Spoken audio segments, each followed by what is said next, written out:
Hello friends, இன்றைக்கி நம்ம காஜு கட்லி எப்படி செய்யுதுன்னு பார்க்கலாம். அதுக்கு இந்த கப்பால் 2 கப் அளவு நான் முந்திரி ஒரு ஜாரில் சேர்த்துக்கிறேன். மிக்ஸி ஜாரு ஈரம் இல்லாத மாதிரி பார்த்துக்கோங்க. 2 கப் அளவு சேர்த்துருக்கேன். இப்போ இதை நம்ம பல்ஸ் மோடு கொடுத்து கோர்ஸ் பவுடராக நம்ம ரெடி பண்ணிட்டு வந்துடலாம். இப்போ பாருங்கள், இந்த மாதிரி நான் பவுடராக ரெடி பண்ணிட்டு வந்திருக்கேன்.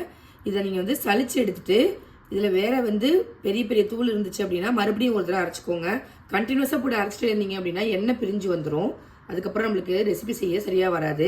ஆனால் இதை சலிச்சு எடுத்துகிட்டு அதுக்கப்புறமா நம்ம திரும்ப மிக்ஸி ஜாரில் சேர்த்து பல்ஸ் மோடில் அரைச்சி எடுத்துக்கலாம். பாருங்கள், நான் அரைச்சி சலிச்சது இந்த மாதிரி இருக்குது. இதில் குறப்பாக இன்னும் கொஞ்சம் மேலே தங்கியிருக்கு. இப்போ திரும்ப இதை பல்ஸ் மோடு கொடுத்து நம்ம அரைச்சிக்கலாம். இந்த மாதிரி பவுடராக ரெடி பண்ணி வச்சுருக்கேன். ஈவனாக இந்த மாதிரி பவுடர் பண்ணி எடுத்துக்கோங்க. அடிகனமான பாத்திரம் வச்சுருக்கேன். நம்ம இந்த கப்பால் 2 கப் அளவு முந்திரி எடுத்தோம். ஸோ 1 கப் அளவு நான் சுகர் சேர்த்துக்கிறேன். அதில் அரை கப் அளவுக்கு தண்ணி சேர்த்துக்கிறேன். உங்களுக்கு சுகர் நல்ல ஸ்வீட்டாக வேணும் அப்படின்னா நீங்கள் 1.5 கப்பு வரைக்கும் சேர்த்துக்கலாம். நான் இது 1 கப் தான் சேர்த்துருக்கேன். கரெக்டான அளவாக இருக்கும் இது. இப்போ சுகர் கரைஞ்சி கொதிக்க ஆரம்பிச்சுட்டு இதில் நம்மளுக்கு 1 ஸ்ட்ரிங் கன்சிஸ்டன்சி வரணும். அதாவது ஒரு கம்பி பதம் நம்ம செக் பண்ணணும். இதில் ஒரு 5 மினிட்ஸ்க்கு அப்புறம் நம்ம செக் பண்ண ஆரம்பிக்கலாம். இப்போ தான் கொதி வர ஆரம்பிச்சிருக்கு. 1 ஸ்ட்ரிங் கன்சிஸ்டன்சி தெரியுது பார்த்தீங்களா? 1 ஸ்ட்ரிங் ஃபார்ம் ஆயிருக்கு. இப்போ இதில் நம்ம இந்த பவுடரை சேர்த்து மிக்ஸ் பண்ணிக்கலாம். கொஞ்சம் கொஞ்சமாக சேர்த்து மிக்ஸ் பண்ணிக்கோங்க. ஒரே நேரத்தில் எல்லாத்தையும் சேர்த்துறாதீங்க.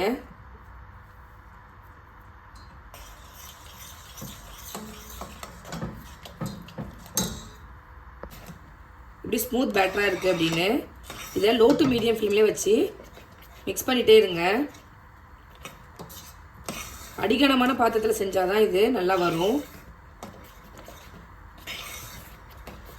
ஒரு 2 to 3 மினிட்ஸ் இப்படி மிக்ஸ் பண்ணிகிட்டே இருந்தீங்கன்னா திக்காகி வரும். திக்காயிட்டு இது ரொம்ப திக்கான அளவுக்கு விட்டுறக்கூடாது. அப்புறம் ஹார்ட் ஆகிடும். இந்த அளவுக்கு திக்கானாலே போதும். இந்த மாதிரி போரிங் கண்டிஷனில் இருக்கணும். இங்கே பாருங்கள், இந்த மாதிரி.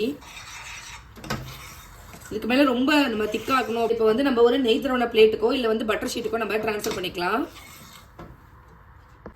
இப்போ இதை நான் ஒரு பட்டர் ஷீட்டுக்கு ட்ரான்ஸ்ஃபர் பண்ணிக்கிறேன்.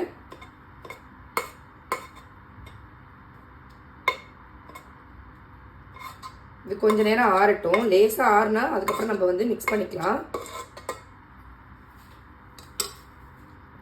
பாருங்க, இது ஓரளவுக்கு நல்லா ஆறிடுச்சு.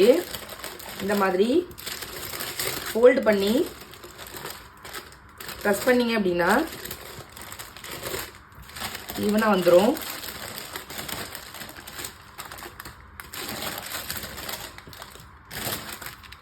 இப்போ இது மேலே இன்னொரு பட்டர் ஷீட்டை போட்டுட்டு நம்ம ரோல் பண்ணிக்கலாம்.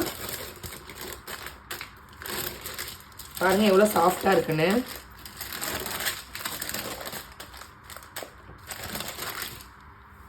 மாதிரி மேலே ஒரு பட்டர் ஷீட்டை போட்டு ஜென்டிலாக இதை ரோல் பண்ணிக்கோங்க. உங்களுக்கு எந்த அளவுக்கு திக்னஸ் வேணுமோ அந்த அளவுக்கு ரோல் பண்ணிக்கோங்க. கடைகள் எல்லாம் ரொம்ப தின்னாக தான் இருக்கும் இது. அதே மாதிரி நம்ம ஸ்ப்ரெட் பண்ணிக்கலாம்.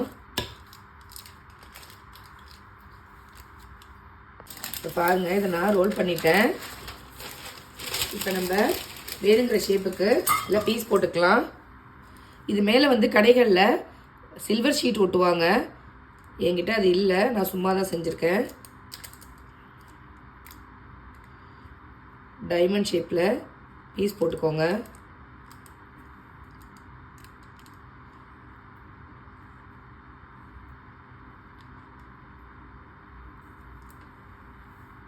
இந்த மாதிரி நான் பீஸ் போட்டு ரெடி பண்ணியிருக்கேன்.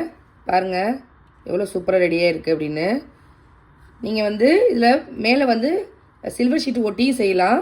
நான் இன்றைக்கி ஒட்டாமல் தான் செஞ்சுருக்கேன். பாருங்கள், உங்களுக்கு எந்த ஷேப்பில் வேணாலும் நீங்கள் போட்டுக்கலாம்.